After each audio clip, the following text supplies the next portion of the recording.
I'm going to record this on my computer. And then some people asked last week, they're like, did you make a replay of it? I'm like, nobody wants a replay of this, but somebody was like, I missed it. And I wanted to, that subject you were talking about, I wanted to hear about. And I was like, sorry, man. So maybe I'll post this somewhere. I don't know where that would go to help somebody out. Let's see here. Good. All right. So we're going to jump right into it. So I'm Isaac Miranda, if you guys don't know me. And this is Silas to my right, and he's one of our editors and YouTube experts. And we're just gonna talk about YouTube, and then, but this is really kind of open-ended too. So if you got an idea, if we're in the middle of something, let's talk about that. But we're gonna just go over like a YouTube timeline, some stories about YouTube, and anyone can share some YouTube stories. Should be pretty interesting. And then at the end, it's kind of like how to use YouTube and what not to do on YouTube, which is kind of important too, because you might be wasting your time or something. So,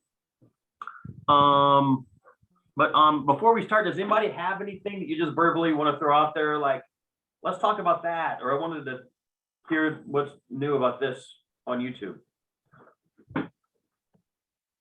I'm here to hear what you have to say. All right. Well, we'll just blast off here. We'll blast off. So for starters, I did a little timeline research on YouTube, and it was kind of interesting. It feels like it's been around forever. It's only 15 years old. I think their 15th anniversary is like this week or something. But it started in 2005. And you know what? The first version of the Matrix or the YouTube was a dating site. And they were trying to get people to upload videos of themselves and then like meet other singles. And that was the idea. It was a video hosting platform for dating. And they even like hired girls, because you have to have girls first. No guy's going to be a bunch of dudes by themselves. And they even hired a bunch of people to do it, and it flopped. But they're like, what we do have is this cool video hosting program. And they went with it, and a year later, freaking bought by Google. For how much? 1.65 billion. By the way, does that sound like an incredible deal or what? Buy YouTube for 1.6 billion? Sweet. In hindsight. Yeah, that's actually. It takes them 8 hours to make that money now. Yeah. How many hours does it take me to make that? That's like all in an hour's work. But right away, even in 2006, it was already the biggest hosting platform.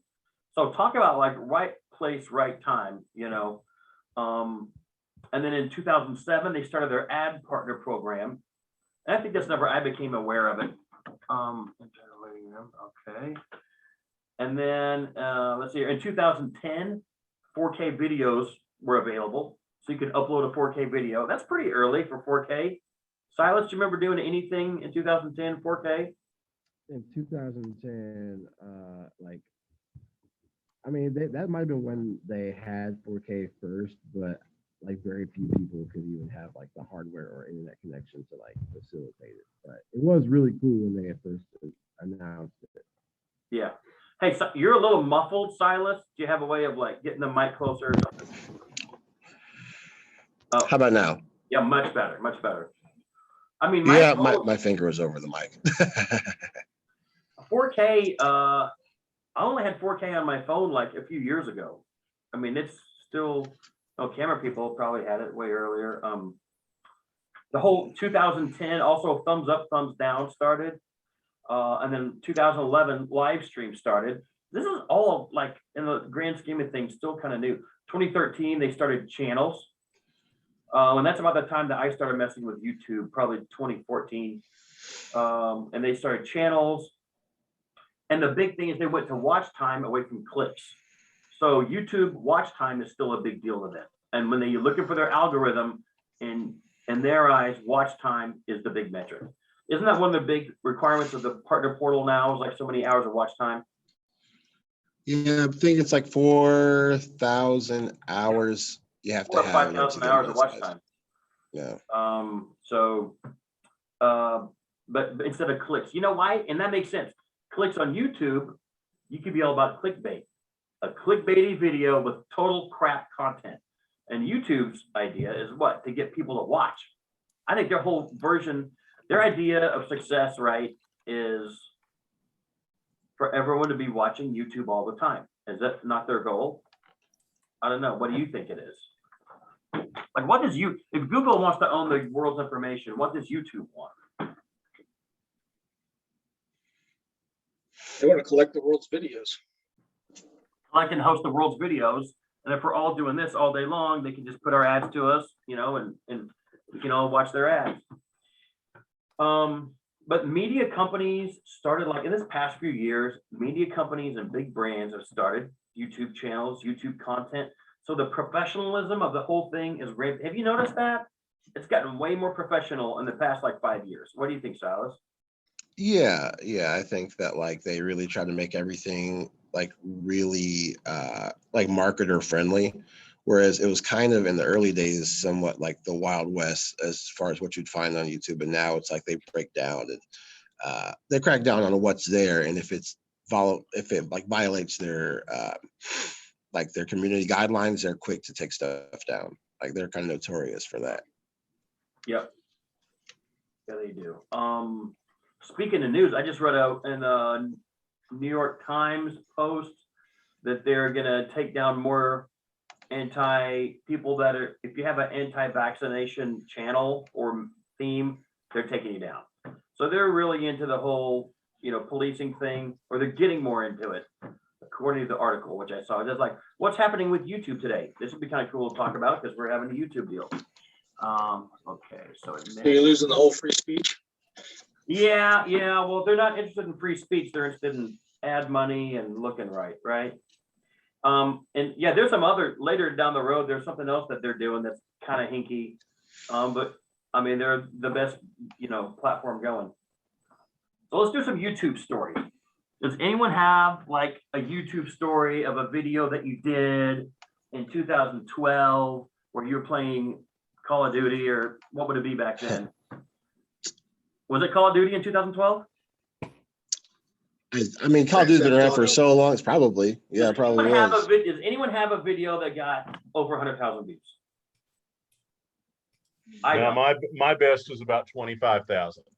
That's incredible. Yeah, I can't even touch that. Silas, don't you have one that's like really big? I mean, relatively for me, I've got something that's around 10,000 just natively without really doing any promotion to it, and that's killer. That's really good. I knew a guy that made had a channel. He used to work here, and he had one video with 1 million organic views, and he wanted to change the name of his channel because he made the channel when he was like 15. But you know what? He didn't want to. But like he had this one video with 1 million views, which is so braggable. You can't ever walk away with it. You just can't. But how many channels? So I have 2 channels for TRO. I have the old one. So TRO Elite started out as Isaac TV. We made that into Isaac Miranda TRO. And then as we shifted into video, we needed a place to show video, like to brag on client content. So that's TRO Video Vault. So we have 2. How many video? Do you guys have a couple of YouTube channels, or what do you do? I've just got the one. Yeah. Business. Yeah, I think over the years I've had maybe 5 or 6 just trying various things, but right now I just kind of manage like one, and it's, you know, the way that I'm kind of sticking. I mean, my one channel had a purpose back then, and then now we're hosting client content and showing, so it's a different purpose. Sometimes I kind of feel like I could post a video on either one, but we did. Yeah, most of my videos, the views are negligible. I'll be honest. Yeah, like 100 or something, or 20, or. Yeah, you know, matter of fact, I'm pulling it up right now. Yeah, I guess my best video that I've ever done was called 3 Characteristics of Great Sales Presentations. It's got 20,769 views since 2014. My next best is 2067, then 1764, then 1488, and then none other over 1,000. Yeah, that's similar to my story. It's just like one just kind of broke away from the pack, and the rest is like 200 or 300, and that's with like hardcore like grinding and trying to get people to watch it. But yeah, it's like the algorithm will grab a video and just take off with it. Yeah. And that's Well, I mean, let's be honest. Most of what gets viewed is just utterly stupid shit. yeah. You know, here's a cat getting a rectal hernia or some stupid ass shit like that. It's what the people want. Yeah, ultimately, anyone that gets too high on their horse on YouTube, just show like, Charlie the Unicorn or something and go, this is what made you. Charlie the Unicorn. Like this, Yeah. just dribble, I love that video. We did a stunt here one time. It was a YouTube Twitter combo stunt. We made a video about what we do, but we featured a bunch of Rob Riggle movie parts in it. So Rob Riggle, so it's like, this is a shout out to Rob Riggle, who's from Kansas City, right? And so afterwards, we tweeted it to Rob Riggle and said, hey, check out this video. We're from Kansas City and we're fans of yours. Thinking like, and if you look at the watch the analytics for that video, there's a 3,000 view bump that happened in this one day. And we got these 3,000 views. He didn't even retweet it. Somehow he just looked at it from his account. Who's really good at Twitter? Anybody? I don't even get on Twitter. Silas, you use Twitter, right? Water. Oh no, Twitter to me is just like the bathroom wall. It's terrible. We posted it to Rob Riggle. He It's looked at it from his account. Go ahead. I would assume though, it's just like LinkedIn, right? So if you're clicking on something just to view it, then it gets uploaded in anybody else's feed that, hey, it's not going to tell you who viewed it, but Yeah. if you're connected to it, Just by him, I guess, viewing it, or someone from his team viewing it, not even retweeting or liking it. Or did he like it? Maybe he did not retweet it, but we still got like a few thousand views just for nothing. Anyway, so that was a stunt. It kind of worked. I thought we would do some more of it, and we got busy. But stunts are cool. Isaac, I was gonna mention to you, by the way, sorry I missed the last one, I was busy. I just joined this company about 4 or 5 months ago. We're doing a lot of tech stuff, and we do trainings. These are like tech BI trainings for like serious people who do like, tech reporting, build reports and data warehouses. And the most viewed video we have on the website is 60,000 views over 6 years. But they're all just like the picture of a person, get started with Cognos BI or get started with report query, right? So, and then we've of course got a mailing list, which is almost entirely, that's where a lot of these views are coming from, is our mailing list. And then people come into our websites, and then we have monthly webinars. So we have this like community where people watch these videos over and over again, kind of like reference material, but it's in no way viral. That's 60,000. I would be interested in seeing the watch time. Like, I bet you out of those, if those people are really getting information out of it, they're probably watching half the video, which is a lot. Yeah. Yeah. That's a lot of viewing. Right. Well, and we got 60,000 views with 1,500 subscribers. So not very many subscribers, right? This is people clicking the link, searching for it, finding it on the website. But they're all recorded webinars. They're not, they're not short, interesting in any way. Is it gated in any way, or is it's on YouTube wide open? This stuff is on YouTube wide open. The webinars are gated when people come in, but some of this could be people watching the replays. I wonder if people got to those videos by search, or is it all driven by you? What do you think? I'm not behind the wall right now, but I'll look into it and let you know. I just wonder. Yeah, I can look at the analytics. I'm logged in as anonymous right now. So we wanted to go over a little bit about YouTube, like where it's at now, and some stats on just watch time and stuff, and then we'll get into how to use some ideas and tools that we've been looking at. So basically it's got 2 billion users a month. So like literally almost half the earth every month watches a YouTube video. That would be a qualifier.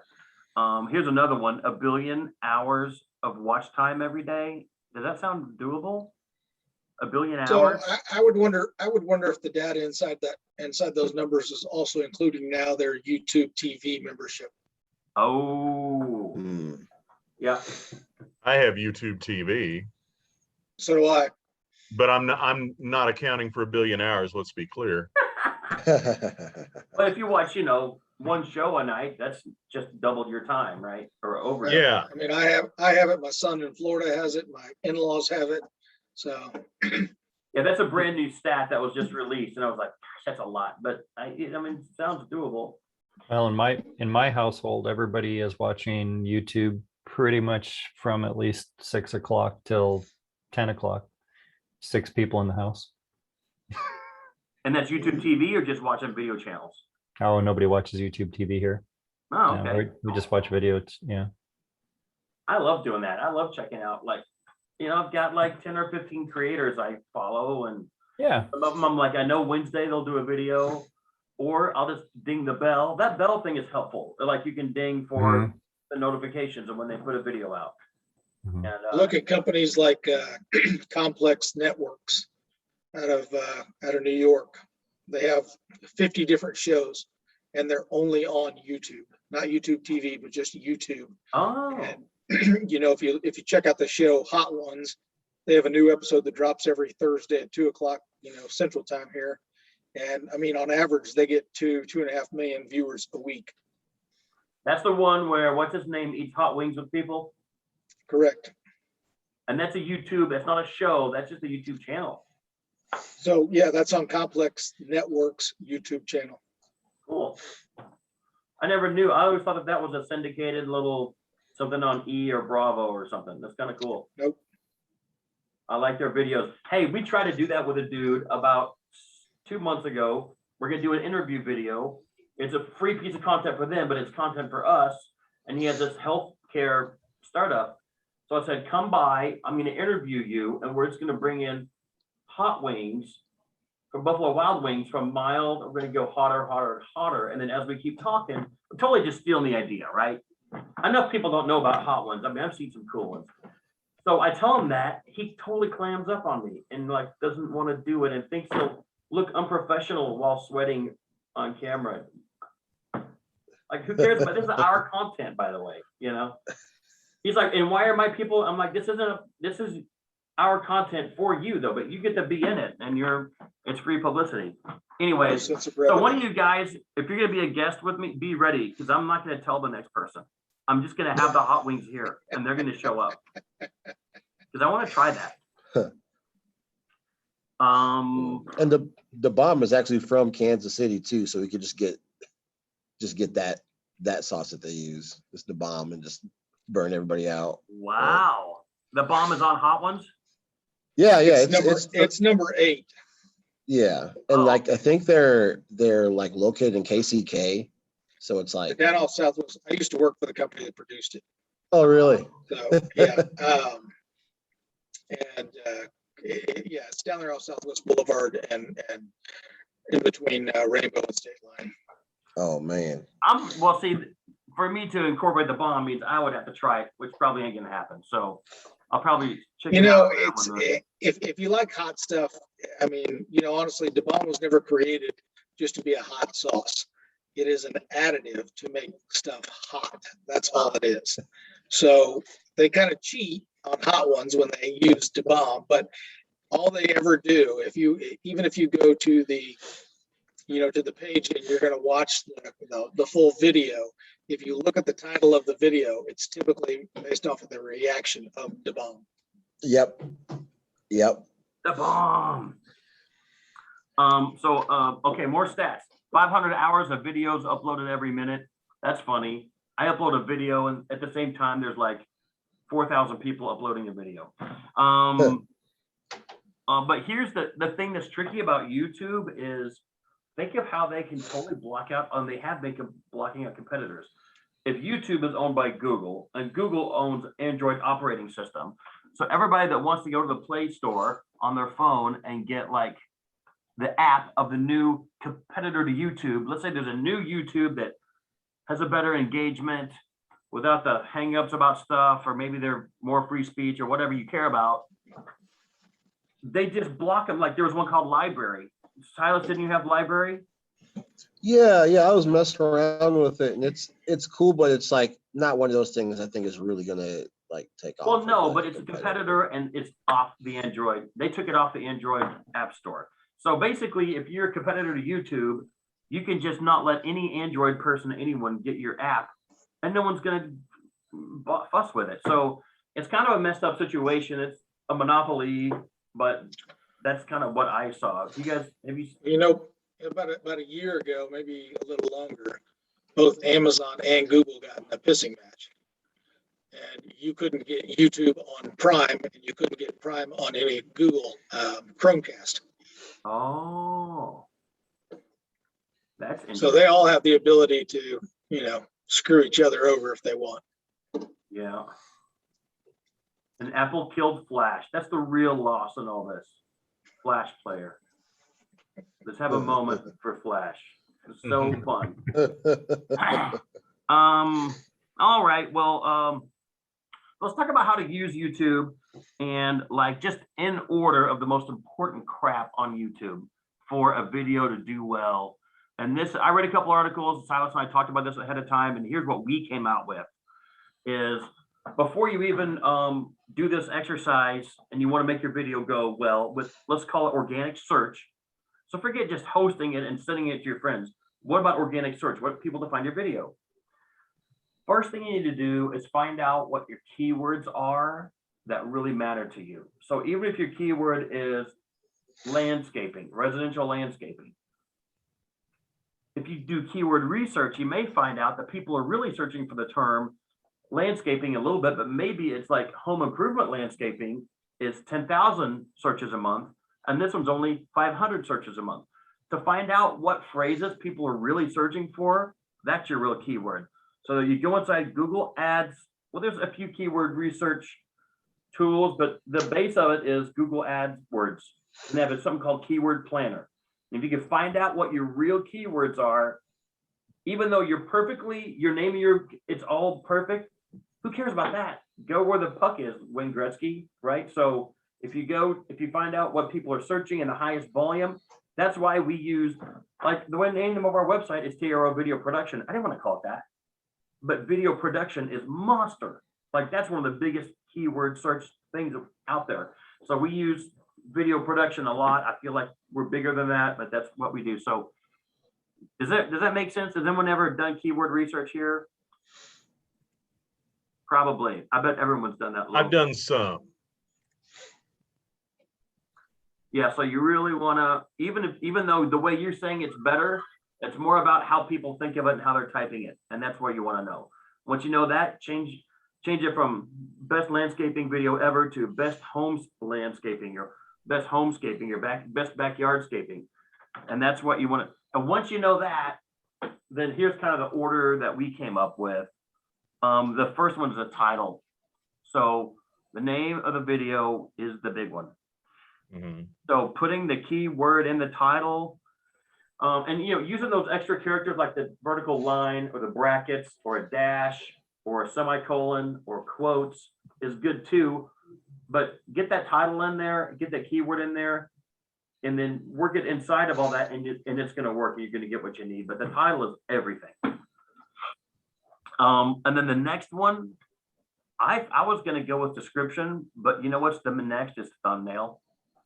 Like, so when you're uploading a video, it'll scan your video and give you your 3 options, right, that are already there. And you can just click one, you pick the best one. If you take the time to do like a custom thumbnail and throw a graphic in there that says top 10 ways to, top 10 sales mistakes for 2021, for Troy's video.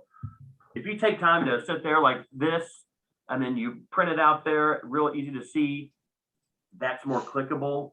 The YouTube thumbnail look, it's silly, but it's a big deal. It's a very big deal in search. So, Silas, didn't you go back and like fix some thumbnails on some videos and they totally did better afterwards? Yeah, it's really weird. I mean, it's the same sort of I guess approach you have to have to your title. It's like if you say I don't know, like top 10 ways to do a particular thing versus I don't know, more shock value and be somewhat clickbaity. That's a few years ago, it's kind of frowned upon to have anything remotely like that. But really, a lot of the big YouTubers like use that as part of their strategy. And so what I did, I went back to some of the videos that had maybe 150, 200 plays, and I just changed the thumbnails and titles to be more like ridiculous. Like, oh, this guy did this, and you'll never believe what happened next. That you won't believe in all caps. You won't believe it. You'll never believe who's number one. Just ridiculous like that. Just kind of, I did see a bump in maybe like 50 to like 75 plays. So it makes a difference just doing that and focusing on that. And it's worth it to practice your thumbnail face as well. It's like if you look at all the big videos, everybody's got the Home Alone face, for everything, and it's like that's exactly. And they have like 3 poses. It's hey, and hey. And like I know Graham Steffens talked about it. He has a financial channel. It says he did maybe like 3 or 4 pictures, and he just revolves between those 3 or 4 pictures for like his past like 100 videos, and no one really calls him out for it. But I mean that's part of the YouTube game. Blue background, red letters, or the little any kind of. Have you noticed how all the YouTubers too have like little neon things behind them or something that lights up these days? That's kind of a big thing. Colors, like colors are helping out. But anyway, so thumbnails big, but the next thing is description. So the first couple lines of your description are really important. Again, so early on, I wanted to rank for Isaac Miranda, TRO.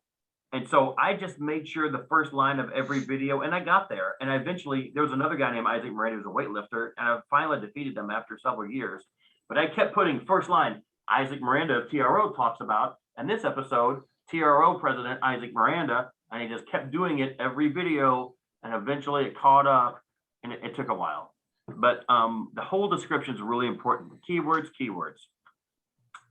And also Isaac, like on that, it's like when you post that video on like Facebook or different places, it'll usually show you the first couple lines of that description, even when you cross post to different platforms. So even having that, like even if that first line is a link, a lot of places like I know Facebook will allow that link to still be clickable. So that's another good way to like drive traffic.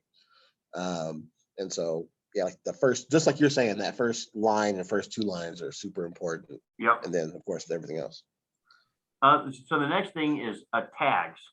Has everybody seen the tag section at the bottom when you're making a new one? That actually means something. So I wouldn't do 20, but I would do more than 5. I do like 5 or 10. What do you do, Silas? I have been just maxing it out by trying to do all like 500 characters with tags, but just to see what will happen. I do a lot of like experimenting with the algorithm stuff. But have you ever gotten hurt by doing too many tags? I heard too many tags is bad. I mean, it's hard to know when you've been hurt by YouTube unless you're making like a whole bunch of videos and plays where you see a big decrease. For me, I haven't noticed like a lack of viewership by doing it, but I haven't necessarily noticed an increase. So I think it is like keep it short and sweet anymore compared to I know for a fact the description and title are way more important than tags. But do the tags. I mean, I do 5 to 10 every time. Basically copy Mr. Beast's channel. Let's go there. Copy Mr. Beast. Over here, and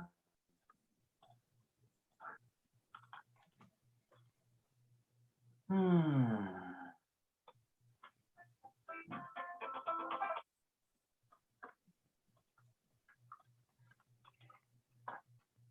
guy, so here's his channel, right? What a goofy little thumbnail. So, okay, so is everybody seeing this? Yeah. Okay, so look at his thumbnails. Exactly. He's got this funny face #1. That's the same face, different pose, same face. Here he's kind of smiling. I mean, this guy is really, really good at YouTube. He has playlists.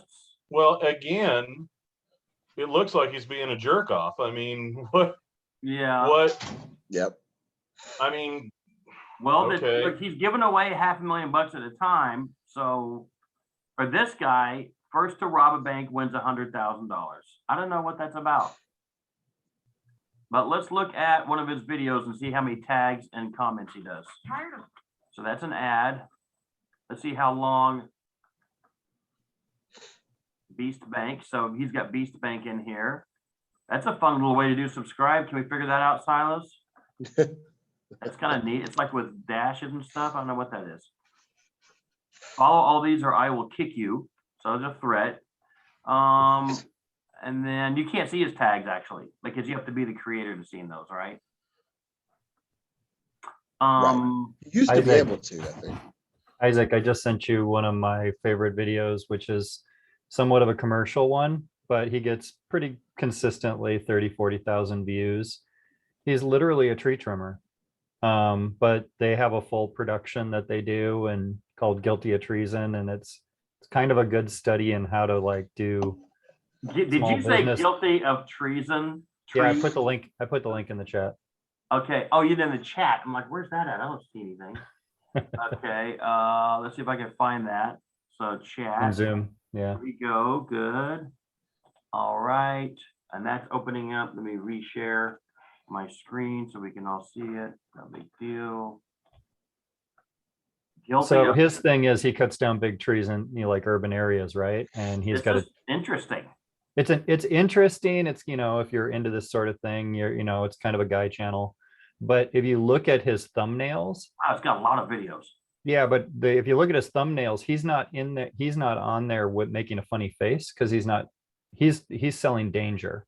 Yeah. So he's trying to like get you to go, oh, what's going to happen? That guy's up there in the power lines, or, oh, what's going to happen? That guy has a 48-inch bar and he's 25 feet in a tree.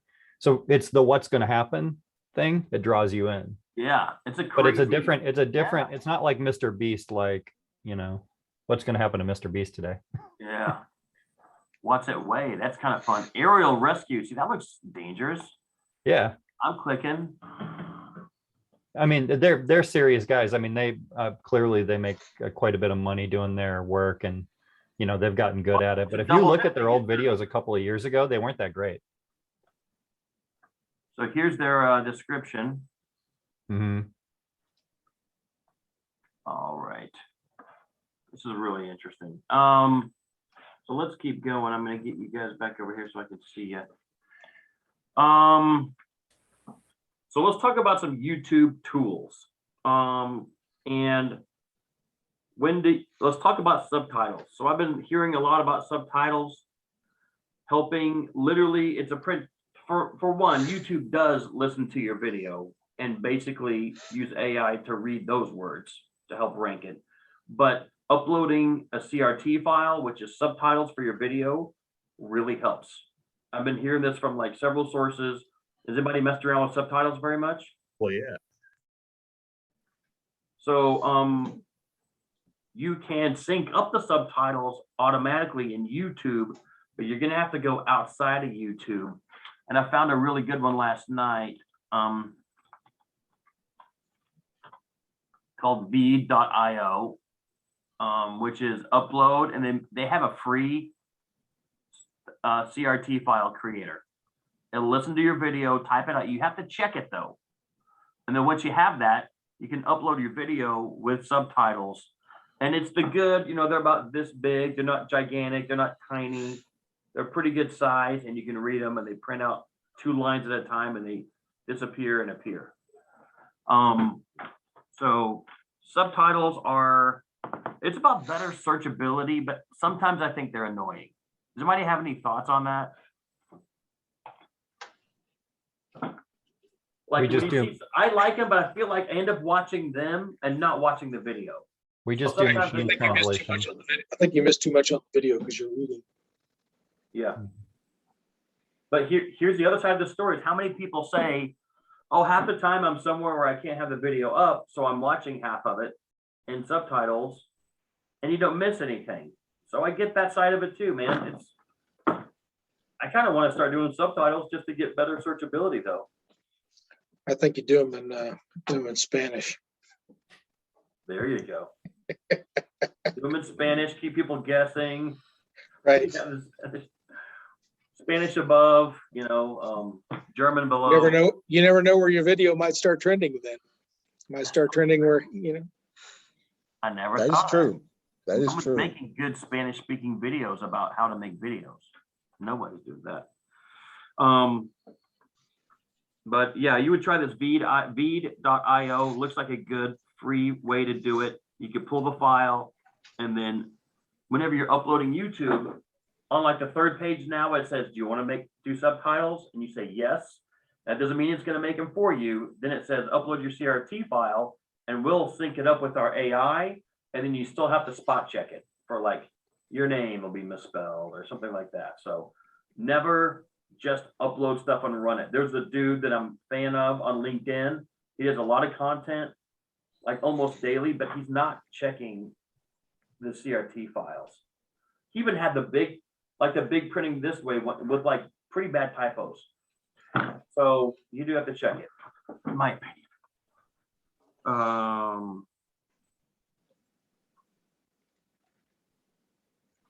So let's look at some YouTube analytics. Has anybody ever done this before?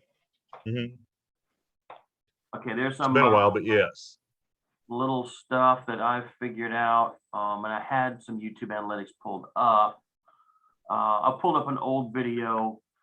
So if you look at this, I think it's kind of fun to drop a video and then hit refresh on, I have this on lifetime, but you can also do first 7 days, first 24 hours. And then you can also go into like actually live, there's a live stream version of it. So whenever you release a video on whatever platform, or you have a big email list and you email it to a bunch of people, it's kind of fun to hit refresh and watch these things and watch the bumps come in. With this video, there's a few release dates we did. So 470, you got a big bump on that day, and then got a bigger bump on this day.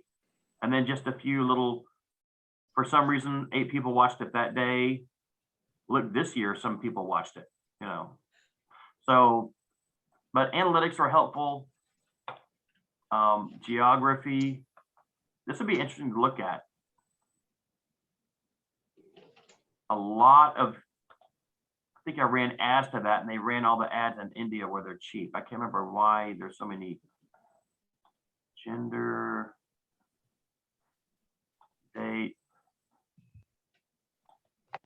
traffic source, external director unknown, other YouTube features. Anyways, analytics are helpful and they can help you get clues. Silas, didn't you used to use a YouTube analytics? Like it would help you optimize each video before you released it. What was the name of it? You used to use a really neat tool. What was that called? Oh, let's see here. I've got it loaded up. Just a second here. Because remember, we would be releasing a video and you're like, oh, I'm going to run it through my little optimizer and make sure that I have, I think it was about when to release, or was it about like keywords and stuff? Kind of cool. It had a whole bunch of different things. vidIQ is really helpful. That's what I was using. And so it just gives you a whole bunch of information, even about existing videos that are on YouTube. And it gives you certain things that you can sort of like copy and apply to your own strategy. But yeah, I would just notice certain trends through through vidIQ that weren't happening for my earlier videos, and then I changed up a few things. And even like the content you make, you know, like you were saying, even if you are doing like how to make videos for like, you know, like a Spanish channel, it has like a lot of analytics that are like geography based. So it does help you kind of guide really in whatever direction you're wanting to go. But it just gives you a whole bunch of just raw data. Yep. They've got like a free one that I use, and then they've got things that even suggest like what tags to use based on what's trending. Uh-huh. And so really cool plugin. It's like a Chrome extension, so it's not like an extra thing you have to like open up with whatever browser you're using. Yeah. Huh. That's fun. It looks like a good tool. And I've just kind of done it manually and just kind of watch what I'm doing. But it seems like a tool like this would help you make sure you're relevant, right? Because it knows what all the other creators are doing. Let's look at Right. it.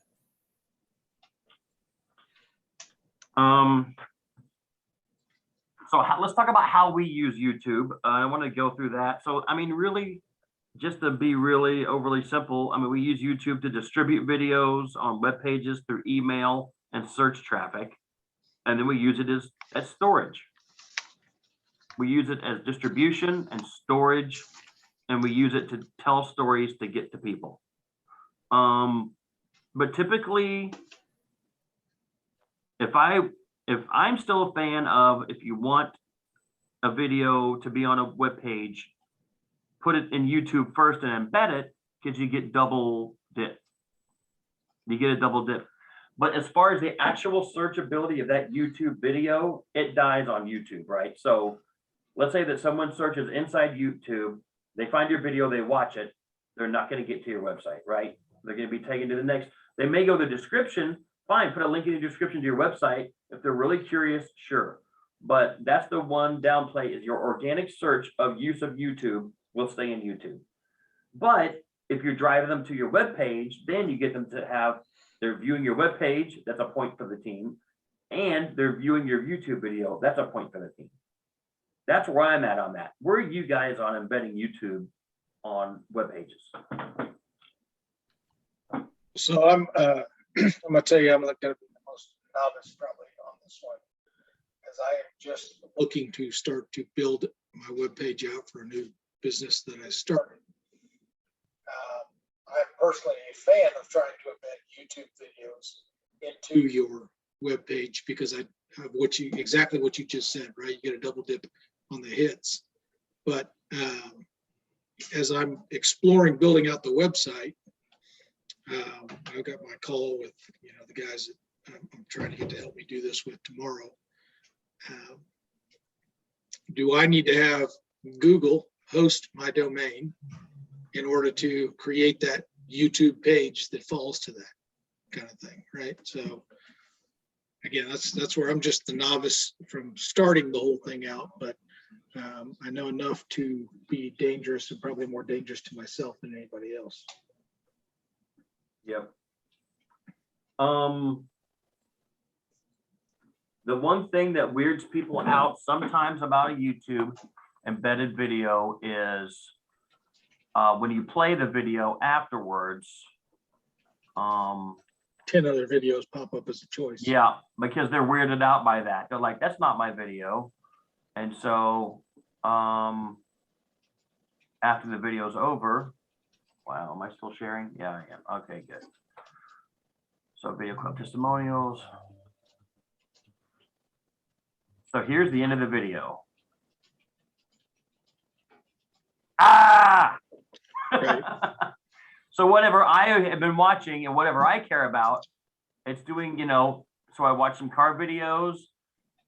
And what's that? The fittest on the earth? I don't know. That's in my algorithm. So if someone else watches, bow hunting videos, they're going to see that. So that weirds people out. And that's why some people go to Vimeo. I was reading some technical stuff last night, or actually not even Vimeo. There's some other video hosting tools you can use that they have like meta tags in them and stuff that are built to be searchable on the page so that you still get video search help, but you don't have to let them go to YouTube. You could drive them. So now you can get the searchability of YouTube, but just some technical tools that I have not needed to use yet. I like YouTube on a page. That's kind of where I'm at. I like the double dip. And if I want to drive them to a page, I'm going to be running ads anyways to my page. Make sure they can end up back at YouTube and get distracted by this weird old 944. What is that? Is that 944? You know, Yeah, it's like a 1988. yeah. So, you know, they get distracted by that, but I'm not too worried about that. So some people are not. As long as it pops back up for something I've been watching, right, versus something you've been watching, Sure. I'd be more concerned if it was something you were watching, right? Yeah. Versus Yeah. me. Yeah. So that's my, I would say that the one time to not use YouTube is if you're depending on that organic YouTube traffic and you embed it on your web page. Like that's going to be a little bit counterintuitive. If web page traffic is all you care about, and all you care about is driving traffic to your web page, I think YouTube may be a bit of a downer, because it ultimately will not deliver like one of those custom hosted solutions or even Vimeo, which will at least give you more controls over what's happening afterwards. But you know, if you want to get people to a web page, you know, there's other ways to do that. So that's what I would say on YouTube is what to not do. Also, don't overthink it. So me and Silas were talking about this. Isn't it easy to like get real technical and get just hamstrung about it? Oh yeah. Oh yeah. Yeah. It's Like like for me, like when I actually stopped like taking it overly serious and naming every like episodic thing on there, like episode 1, this, and just kind of did a bit more free form. That's when I actually started seeing a lot more like YouTube traffic from not really. And I know Mr. Beast has even commented about like his thumbnails. I think he was doing an interview and somebody was saying like, you know, your thumbnails really look like just an average Joe just did this in MS Paint. And he was saying that, yeah, it's kind of the point. If it looks like it's overly done, it doesn't tend to have the same sort of relatability as something that's, you know, just kind of looks like it's haphazardly done. yeah. I would also say being inconsistent is a real downer. If you say I'm going to release a video every Friday, be looking for it, and then you miss 3, like that's killer to people. I would watch that. Or we were just talking about work, make like 3 cool videos, release them all in a week, and then don't do anything for 4 months. That's also kind of bad. I think like maybe work, and then just spread them out, have the patience to release 1 a month. And maybe that's your thing. And you can even say, hey, it's the first of the month.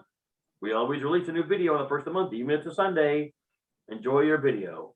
And that will get you subscribers, I think, faster than anything in traffic.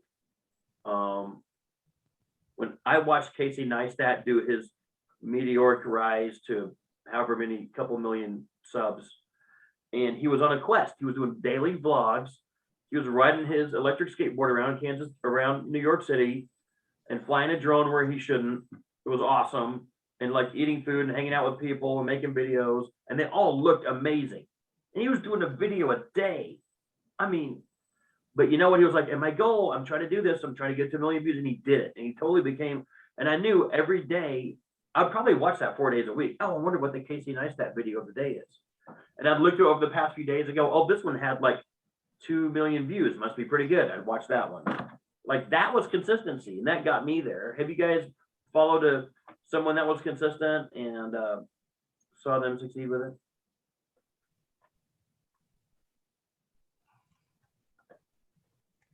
I'll just go back to the complex networks and the hot ones that, like I said, you can generally count on them dropping a new episode every Thursday at 2 o'clock. But they'll let you know when the last episode is, and if there's going to be a break for, 6-8 weeks, whatever that is. And then of course they'll keep you updated too as to when new ones are going to drop. I wonder if wonder if there's a way to tell on my subscribers how many people ding the bell. I've never looked at that. Has anybody ever looked at that before? Yeah, I don't think I've seen that ever. Does it show How you many that people somewhere? what? How many people? So you know how you can ding the bell? You can go subscribe and ding the bell, right? And you can say all or personalized or none. So I click all. Now on Mr. Beast's channel, every time he drops a video, I'm going to get notification. Actually, I'm turning that off because he's going to drop it in the middle of the night. Dude, my YouTube goes ding like at 3 in the morning sometimes. Like, what the hell? Okay, so let's see if I can go back to my analytics, my community. They got one called community, playlist, comments, subtitles, comment. Oh, they changed that. So I don't know where it's at. 951 subscribers, views, watch time. Yeah, I don't see a way of seeing. Okay, subscribers. Comments, subtitles, copyrights. Am I available for comp? I think I'm like 1,000 is required for monetization. Can I get 49 subscribers real quick? And then what am I gonna do? Get like half a penny or something? I don't know. Oh, look at this. I need 109 public watch hours is what I have. I need 4,000. Yeah. Woo, it's a lot, man. I better start making some videos. Customization, copyright, subtitles, comments. Maybe it's in the comments. And people commenting on videos, playlists. Yeah, I don't see a way of knowing how many people hit my ding bell just to get notifications. I don't see that. Maybe they don't tell you that. I just wonder if anybody knew that. Because I've looked for that myself, and I've never seen that. That would be useful to know, but I don't think I've ever seen it either. This is the guy that didn't want to eat the hot wings, by the way. This guy. We could have eaten hot wings. It would have been so neat, so much more engaging than just talking. Anyways, we're doing that. We're doing that soon. All right. Well, I wanted to wrap up with just anything else that somebody had to share or wanted to cover, and then we could jump out and be done. We only got a few minutes left here, so.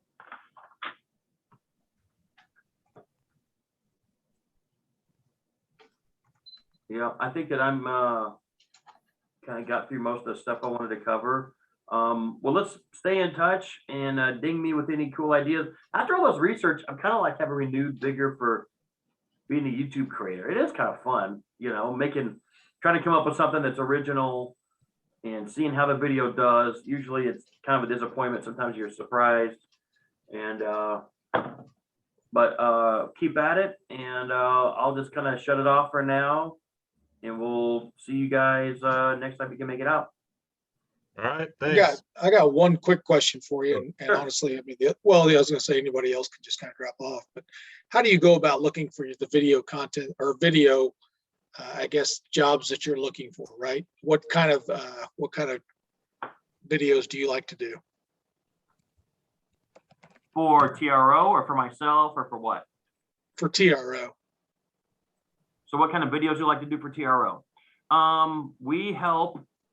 Right now, we're in everything from construction and architecture to pharmaceuticals. Technology has always been a backbone. What else, Silas? You've been making a bunch of them. It's all one big blur. Yeah, it is. But yeah, local. So like 60-70% of our clients are local these days. But we still do a bunch of just B-roll and voiceover videos for people that we don't go there and shoot them. So I would say a mix of construction. Actually, here, I'll show you a little, this will be pretty indicative. Okay. Share. TRO video. So here's our deal. Here's our playlists. Oh, this is the wrong channel. Wrong channel. Let's go to TRO video vault. So here's our playlist. We got acting involved videos, technology videos, service industry, corporate videos like data centers and technology, construction videos. That's kind of our mix. So that's who we work with. So. All right. Good to know. I just, I like to keep my ears open and eyes open. If there's anything else I can always do to, drive something your way, I'll do what I can. Thank you so much. Yeah. We'd love to talk to anyone we can, and we got a writer, a couple of editors, and then an account manager and everything else. So it's, we got a little team. I'm just, really just, again, just my mind goes in 18 different directions, but, and I know that you do the videos. I see somebody like Dean Copelas with, Regal Distributing that gets and just makes a goofy video, but he's got a whole production studio over there at Regal Distributing over in Neistat that, they can do some stuff and they can sit down and he'll do it occasionally. He'll sit down and just have a one-on-one, right? Or, do you take the video production and get more involved with a PR company as well, as they sit down and conduct maybe a one-on-one interview with somebody else in the city, and what comes to mind for me is, in November, there's going to be a huge event called Thunder Gong in Kansas City, and it's probably a big event that not a whole lot of people know about. But at the end of the day, Thunder Gong is partners with Steps of Faith.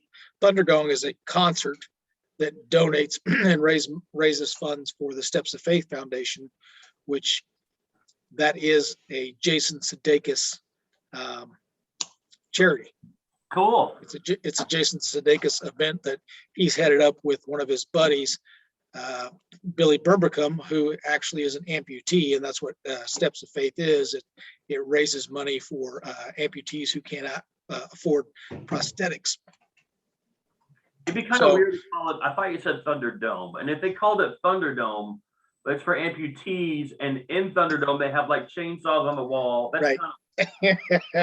That's Thunder Gong, and of course my wife pronounced it the other day as Thunder Dong. Yeah, I was like, whoa, it's easy to say that wrong and me take it the wrong way. That's cool. Consider the people involved with it, though, with Jason Sudeikis. He wouldn't care about that. Big fan. We should do video shout out videos of all these Kansas City guys. So that's kind of what I was wondering, right? It's kind of what I was getting to is what kind of videos do you do, and would you want to potentially just do something off the cuff, right? Just to get your foot in the door with those guys, to sit there and say, hey, we'd like to just make a montage of the stuff that leads up to this, right? Or kind of thing. And if you do, how can I check out their YouTube video? Thunder Gong. Thunder Gong. Just Google Thunder Gong. As a matter of fact, the entire 2020 concert is still up on the Steps of Faith website, I believe, stepsoffaith.org, and you can watch 2020. But I mean, they'll get they got the Foo Fighters involved. They got Winona Judd. I mean, it's amazing the amount of people that they got involved in. And listen, I only met Billy Bermbacum this past year, right? Early on in 2021. Yeah. But again, through a similar contact, because we had friends of a friend, Will Gregory, who owns, PR company, who seems to know everybody in town. Yep. So I'll have to check that out. That sounds like they got something interesting going on, and maybe we can collab or be a part of it or interview them on our thing, whatever. It'd be awesome. Yeah, and I mean, he's even sent me a deck with regards to Thunder Gong and the fundraising portion of it. I can obviously, I'll just forward you on an email. Yeah. Jason Sudeikis.